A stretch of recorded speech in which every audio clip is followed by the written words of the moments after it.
நான் ஒரு மாயாவி படத்தில் ஒரு டயலாக் எழுதியிருந்தேன். நீங்கள் சிம்ரன் போஸ்டர் இது ஜோதிகா படத்தை தான் நீங்கள் பார்ப்பீங்க 1/2 மணி நேரம்.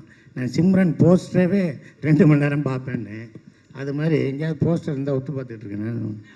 ஆடியோ ஃபங்க்ஷனில் நான் சொன்னேன், இது வரைக்கும் கமல் சார் நான் பார்த்ததே இல்லை அப்படின்னு நான் சொன்னேன். அது சார் பார்த்துருக்காரு போல், அவர்கிட்ட சொல்லியிருக்காங்க போல். ஒரு 2 நாள் கழித்து ஈவினிங் வர சொன்னாங்க.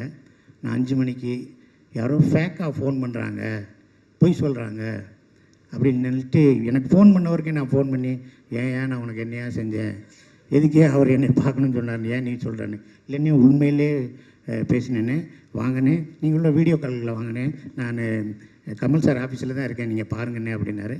நான் போனேன். தம்பி சிவகுமார் முருகேசன் வந்தார், அவரை பார்த்தேன். ஏன் என்னை பார்க்கல, வந்திருக்கலாமே அப்படின்னாரு.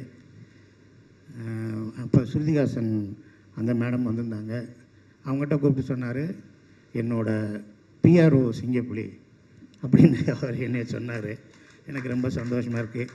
கட்சி, தொகுதி பங்கீடு, ப்ரொடக்ஷனு, ஆக்டிங்கு, மேக்கிங்கு, இப்படி நிறைய விஷயத்துலையும் இடையில என்னை பார்க்கணும்னு நினச்சிங்களே, ரொம்ப நன்றிண்ணே. சிங்கம்புலி எனக்கு சினிமா பிடிக்கும் அப்படின்னார்.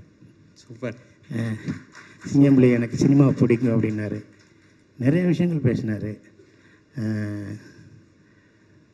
அதாவது எனக்கு என்னென்னா, ஒரே ஒரு மட்டும் சொல்லிடுறேன். சொல்லுங்கள். நான் சினிமாவுக்கு வர்றது அப்படின்னா இந்த கலீல் ஜிப்ரானோட கவிதையை தான் நான் சொல்லணும்.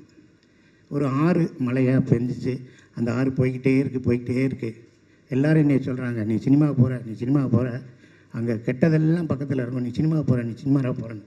அது மேலேருந்து வருது, ஃபால்ஸாக வருது, அங்கே போகுது, இங்கே போகுது, மலையில் போகுது, அப்புறம் குளமாக தேங்குது, அதுக்கப்புறம் போகுது. நீ சினிமாவுக்கு போகிற, பார்த்துக்கிடான்னுச்சு. கடைசி அந்த ஆறு போய் கடலில் கலக்க போகிறேன்னு சொன்னோடனே பயந்துருச்சு. அது உப்பாக இருக்கும், நீ நல்ல தண்ணி, அங்கே போனேன்னா உப்பாயிருவேன்ட்டு பயந்துக்கிட்டே போய் கடலில் சேர்ந்தேன். இப்போ நான் நினைக்கிறேன், நான் ஆறு இல்லை, இப்போ நான் கடலாக இருக்கேன். Super sir.